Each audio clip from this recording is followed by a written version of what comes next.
on our studio tour is the production department. Now that your script is being green-lighted, it's important to consider how you're going to bring that vision to the big screen. Will you be filming it, or will you have someone else do that for you? Perhaps you want to use animation in your feature.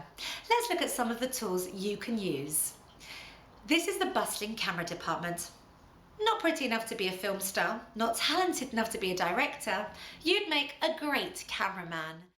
While it's great to have, there's no need for expensive kit. You probably have a phone, a flip cam, a webcam on your laptop, or maybe even a small camera.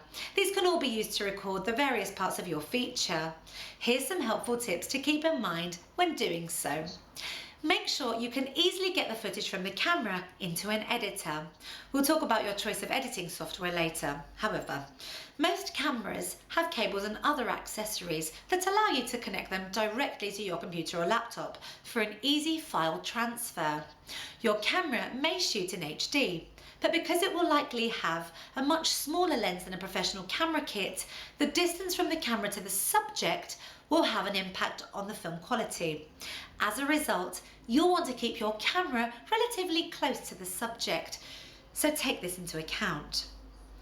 A small shake on a small camera will look like an earthquake when you play it back, so try and put your camera on a steady surface or invest in a little tripod, unless you're trying to make an action film, of course.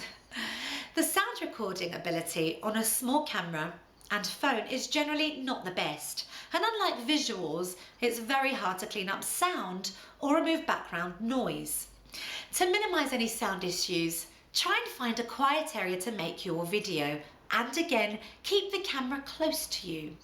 Also, remember to speak in a clear, strong voice. Lighting wise, we're going to have to go au naturel on this production. Try not to stand with your back to a window, and you need to find somewhere well lit and preferably indoors. If relying on natural light, also give some thought to what may be the best time of day to shoot, given your location.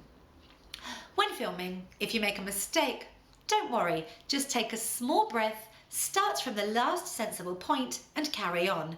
It's easier for editing when you pause and start at that point again than to try and carry on. You may have heard some directors say, fix it in editing, but a lot of the time this is not such a good idea in practice. Here is a sample clip taken by someone at an event with their iPad.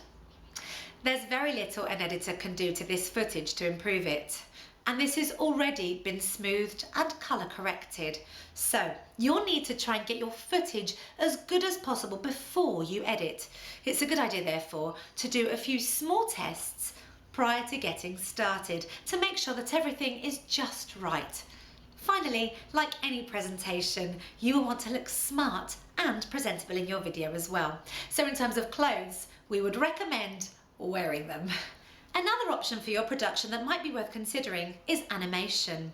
Hollywood animation is usually a very slow and expensive process involving the back-breaking labour of many artists, but it doesn't have to be like this for your video. You could just use an internet site which does most of the work for you. Most of these sites have free and premium subscription offers, and you'll usually get a discount for being an educator. Some sites we'd recommend are Movely, Powtoon, and Go Animate, which can help you create a simple animation in a range of styles. They use a drag and drop technology to create videos in the style of PowerPoint. You have to bear in mind the limitations, however. You won't be able to create The Simpsons, but as far as using them for simple explanations goes, they are more than capable. There are also other cool services out there, like VideoScribe, which will help you make whiteboard style animations, which are worth considering. To supplement your lecture, if you're in need of a chart and don't want to mess about with Excel, then sites like ChartGo are the place to go.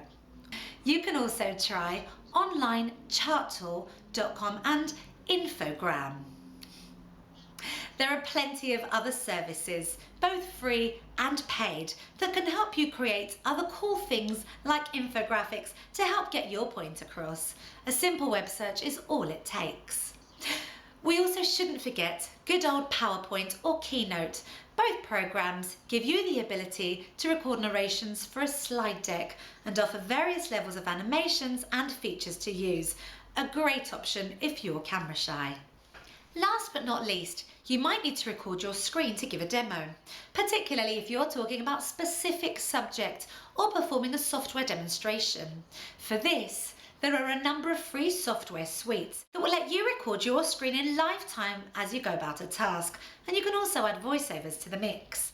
When using these, make sure to again consider your audience. Take your time, use clear, fluid movements and speak clearly.